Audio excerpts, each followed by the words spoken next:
Hello my dear students. तो आज मैं आपको जो आपका एग्ज़ाम हुआ अभी हिंदी का इसका मैं एनालिसिस कराऊंगी और जिसका नंबर है कोड है 801HE। ये अपना मिला लीजिए कि आपका सही कितना सही है कितना गलत है। जो बहुविकल्पी है मैं उसको करूँगी। पहला क्वेश्चन है रक्षाबंधन नाटक के नाटककार कौन है। तो रक्षाबंधन के इसमें 4 ऑप्शन दिया गया है और आपको एक ओमार सीट मिली होगी जिसमें यहाँ गोला भरना होगा। तो आप अपना मिला लीजिए आपका कितना सही है कितना गलत है और प्लीज़ कमेंट करके बताइएगा कि कितना आपका नंबर बन रहा है। उपेंद्रनाथ अस्क, हरिकृष्ण प्रेमी, राम कुमार वर्मा, चतुर सेन। जिसमें से जो नाटककार थे वो हरिकृष्ण प्रेमी हैं। रक्षाबंधन के नाटककार कौन है? हरिकृष्ण प्रेमी। अगला क्वेश्चन है रामधारी सिंह दिनकर की रचना है। तो रामधारी सिंह दिनकर की रचना है संस्कृत के 4 अध्याय। इसमें से 4 ऑप्शन दिया गया है। तो रामधारी सिंह दिनकर की रचना है संस्कृत के 4 अध्याय। ये ऑप्शन राइट होगा। अगला क्वेश्चन है राग दरबारी रचना के उपन्यासकार कौन है। तो राग दरबारी के श्रीलाल शुक्ल 4 दिए गए तो इसमें से श्रीलाल शुक्ल जी हैं। ये राग दरबारी के रचना के उपन्यासकार हैं।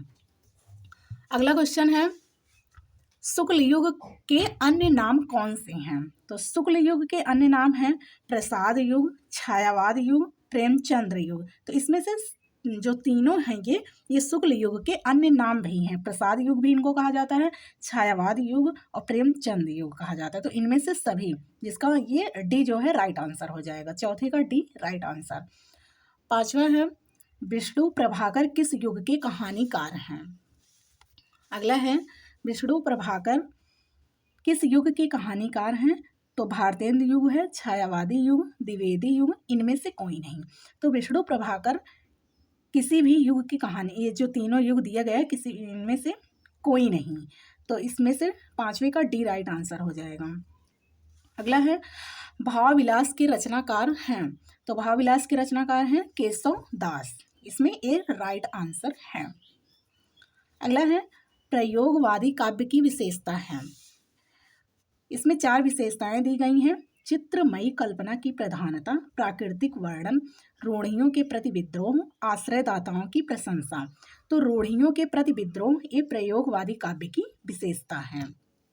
अगला क्वेश्चन है काव्य की प्रवृत्ति एवं रचना शैली के आधार पर रीतिकाल की कितनी धाराएं स्वीकार की गई हैं।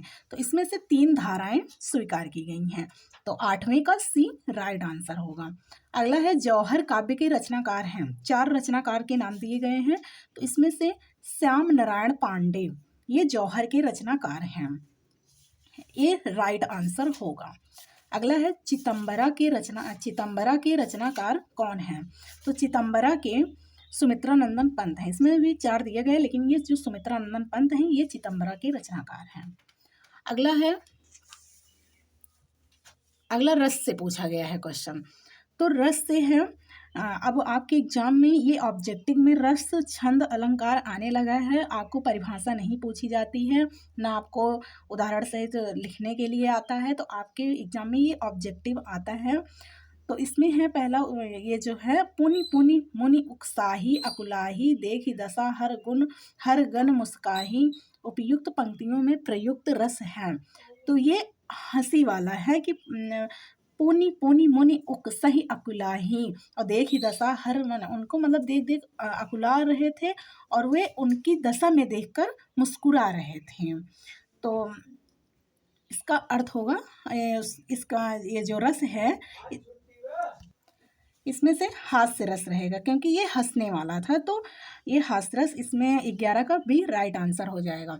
अगला क्वेश्चन है आहुति से गिर पड़ी चिता पर चमक उठी ज्वाला सी। इसमें उपमा अलंकार होगा क्योंकि उपमा का उपमान से वर्णन किया गया है। तो उपमा और उपमान का वर्णन किया गया है। और जो बच्चे अलंकार और रस पढ़े होंगे ये बहुत ईजी है और आप सही करके आए होंगे। तो उपमा अलंकार होगा इसमें। 12 का बी राइट आंसर है। अगला है क्वेश्चन दोहा छंद का ठीक उल्टा छंद कौन सा है। तो दोहा का सोठा होता है, ये सब लोग जानते होंगे। दोहा छंद का उल्टा सोठा होता है। अगला है अनुरूप शब्द में उपसर्ग है। उपसर्ग जानते होंगे कि जो आगे का अक्षर होता है, ये आगे का, उसको हम उपसर्ग कहते हैं, और जो पीछे लिखा जाता है, पीछे का जो शब्द अक्षर लिखा जाता है, उसको हम प्रत्यय कहते हैं। तो इसमें उपसर्ग पूछा है हमसे, तो हम आगे का देखेंगे। तो ये तो नहीं बनेगा, अन भी नहीं है, रूप भी नहीं है, इसमें अनु रहेगा। इसका 14 का राइट आंसर अनु है। अनु जो है उपसर्ग है इसका। आप अपना मिला लीजिए, देखिए आपका कितना सही है, और उम्मीद करते हैं आप अच्छे से ये करके आए होंगे। अगला है राम कृष्ण में कौन सा समास है। तो इसमें ये समास से क्वेश्चन पूछा गया है कि राम कृष्ण में कौन सा समास है। तो इसमें अव्ययीभाव समास है, द्वंद्व समास है, तत्पुरुष है, कर्मधारय है। तो इसमें कर्मधारय समास होगा। आप इस चिन्ह से भी पहचान सकते हैं, और दोनों पद जो है प्रधान है, तो ये कर्मधारय समास है। अगला है वायु समीर बयार पर्याय है। पर्याय मीन्स होता है पर्यायवाची। तो वायु से आप अगर लॉजिक लगाएंगे, समीर बयार से, तो ये हवा का पूछा है। हवा का पर्यायवाची क्या क्या होती है, तो वायु होता है, समीर होता है, बयार होता है, तो ये हवा का पर्यायवाची है।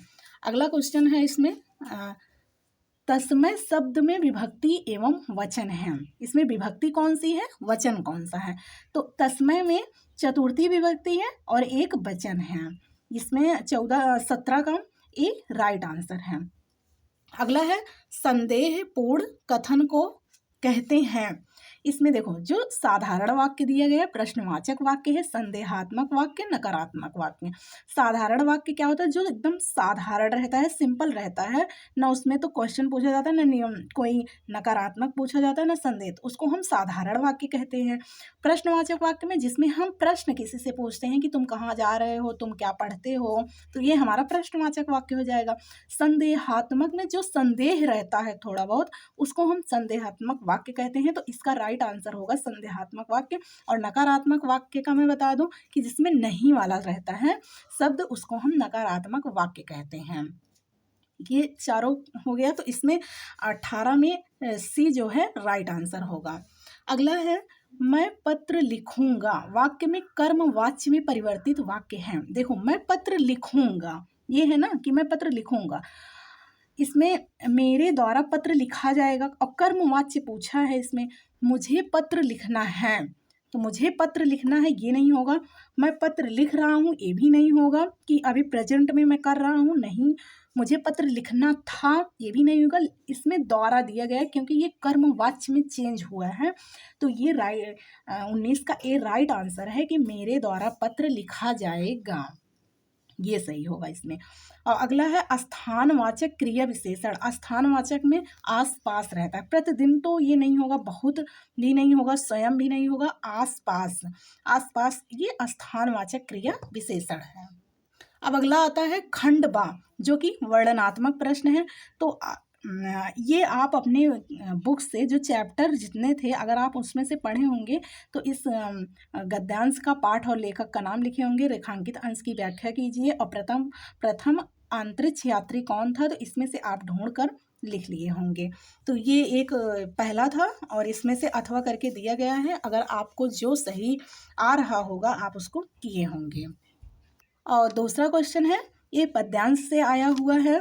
तो जाकी कृपा पंग गिर लंघ है, अंधे को सब कुछ दर्शाई। ये भी इसमें से संदर्भ पूछा गया है। रेखांकित अंश की व्याख्या, जितने भी रेखांकित अंश हैं उनकी व्याख्या करनी है। और इसमें बारी बारी बंदो तिह पाई, इसमें कौन सा अलंकार है, अगर आप इसको लिखे होंगे तो आपका अच्छा नंबर मिल जाएगा।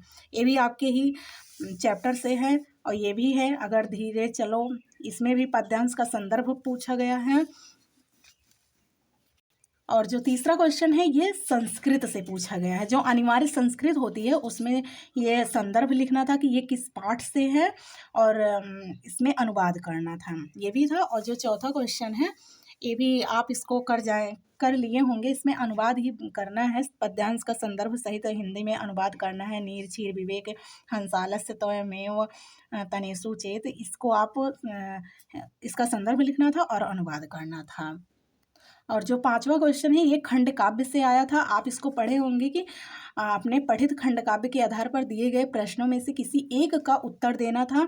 तो आपके ज़िले में जो ये लिखना था खंडकाव्य, आप उसको जैसे हमारे यहाँ तो ये चलता है मेवाड़ मुकुट का, ये मेवाड़ मुकुट खंडकाव्य में द्वितीय सर्ग दौलत की कथा वस्तु संक्षेप में लिखी है। मेवाड़ मुकुट खंडकाव्य के नायक का चरित्र चित्रण, तो ऐसे सबके में दिया गया है का खा गा करके दो दो दिया गया था, एक लिखना था जो आपको अच्छे से आता रहा होगा, आप उसको किए होंगे। अगला है, ये है जीवन परिचय, ये लेखक का मतलब ये गद्य से आया है। 3 जीवन परिचय था जो कि आपको एक लिखना था, आपको जो भी आता रहा होगा आप लिखे होंगे अच्छे से। और ये है कवि जो पद्य में से है, इसमें 4 दिया गया है, मैथिली शरण गुप्त, रसखान महादेवी वर्मा, अशोक वाजपेयी। तो आपको जो आता रहा होगा आप अच्छे से किए होंगे। ये जीवन परिचय एक गद्य का आता है, एक पद्य का आता है। और अगला जो 7वां है, अपनी पाठ्य पुस्तक में से कंठस्थ कोई एक श्लोक आप लिखे होंगे जो कि इस प्रश्न पत्र में ना आया। कोई कोई बच्चे ऐसे होते हैं जो इसको ध्यान नहीं देते हैं और जो इस प्रश्न पत्र में आया रहता है उसको लिख देते हैं, तो उससे आपका नंबर कट जाएगा। तो आप इसको ध्यान से पढ़ा करिए कि जो इस प्रश्न पत्र में ना आया हो, तो वो आपको एक श्लोक लिखना था। और एक पत्र आया था, वाद विवाद प्रतियोगिता में प्रथम स्थान प्राप्त करने पर अपने चचेरे भाई को बधाई देते हुए पत्र लिखिए, या तो इसको लिखना था, या तो एक था कि अपनी गली मोहल्ले की नालियों की समुचित सफाई करने के लिए नगर निगम के स्वास्थ्य अधिकारी को पत्र लिखिए। ये 2 में से एक करना था, 4 नंबर का था जो कि, और आप अच्छे से किए होंगे। और ये भी अनिवार्य संस्कृत का था जो कि 2 प्रश्नों के उत्तर संस्कृत में लिखना था। ये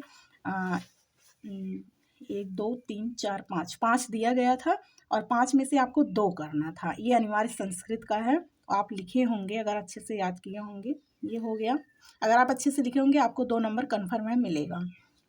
अगला है, ये है निबंध जो कि किसी यात्रा का वर्णन पे पूछा गया था। नई शिक्षा नीति जो अभी हाल ही में है, नई शिक्षा नीति पे, इस पे लिखना था। इंटरनेट जो ऑनलाइन पढ़ाई हो रही है इसके बारे में अगर आप लिखे होंगे कि इंटरनेट से हमें लाभ क्या होता है, इसकी हानियाँ क्या हैं या इसकी विशेषताएं, तो इंटरनेट से अगर आप लिखे होंगे इस पर भी आ जाएगा, लिखे होंगे। और नई शिक्षा नीति की लागू कैसे हुई, कैसे लागू हुई, क्या पढ़ना है, तो ये नई शिक्षा नीति का है। इंटरनेट, आत्मनिर्भर भारत है, पुस्तकालय से लाभ हैं। तो आपको जो अच्छे से आता रहा होगा आप अच्छे से किए होंगे। तो बच्चों आप अपना ये मिला लीजिए और आपका कितना नंबर बन रहा है। आप अच्छे से तैयारी किए होंगे तो पेपर बहुत अच्छा आया था और उम्मीद करते हैं आप अच्छे से किए होंगे। तो मिलते हैं नेक्स्ट वीडियो में। Thanks for watching my video.